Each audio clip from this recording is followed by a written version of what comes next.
आप देख रहे हैं प्लस इंडिया लाइव। गुजरात के सूरत से इस वक्त की बड़ी खबर। शहर के सचिन इलाके में फायरिंग की सनसनीखेज घटना सामने आई है। मिली जानकारी के मुताबिक सूरत के सचिन इलाके में स्थित एक ज्वेलर्स की दुकान को अज्ञात 4 से 5 हमलावरों ने निशाना बनाया। हमलावर दुकान में घुसे और सीधे दुकान के मालिक पर हमला कर दिया। बताया जा रहा है कि हमलावरों ने दुकान मालिक पर 2 राउंड फायरिंग की। अचानक हुई इस वारदात से इलाके में दहशत का माहौल फैल गया है।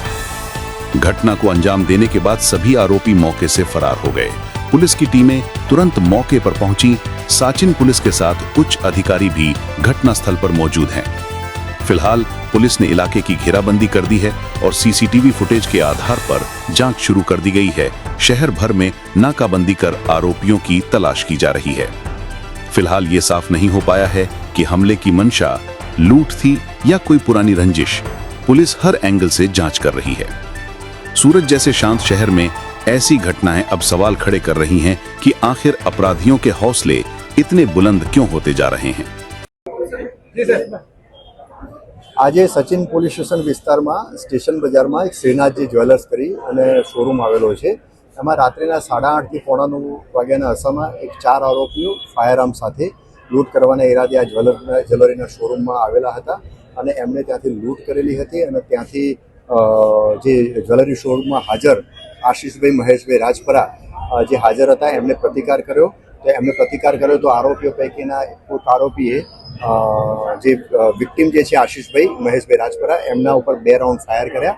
2 રાઉન્ડ ફાયર જે થયા તો એમાં વિક્ટિમ જે છે આશીષભાઈ એમના છાતીના ભાગે બંને 2 બુલેટ લાગી।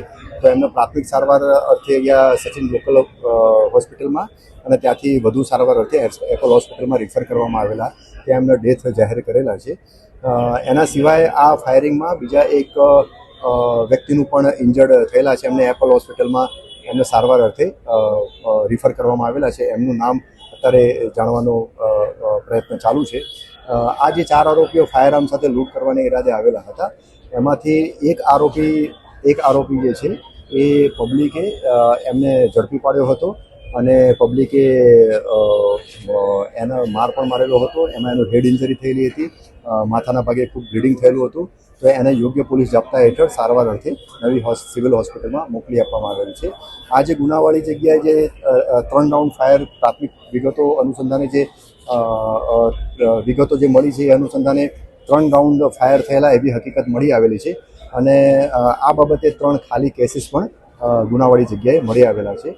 હાલમાં એક આરોપી પકડાઈ ગયેલો છે, એ સારવાર હેઠળ છે સિવિલ હોસ્પિટલમાં અને અન્ય 3 આરોપીઓ ફરાર થઈ ગયેલા છે। સુરત શહેર પોલીસની સ્થાનિક પોલીસની ઉપરાંત ક્રાઇમ બ્રાન્ચની ટીમ અને અલગ અલગ બીજી ટીમો પણ કાર્યરત થયેલી છે આ 3 આરોપીઓની ઝડપી પાડવા માટે। ये थी सूरत से हाफिज शेख की रिपोर्ट। आप बने रहिए प्लस इंडिया लाइव के साथ। जल्द ही लौटेंगे अगली खबर के साथ। अपडेट के लिए चैनल को करें सब्सक्राइब। आप देख रहे हैं प्लस इंडिया लाइव न्यूज, जहां हर खबर सिर्फ खबर नहीं होती, हकीकत की दस्तक होती है।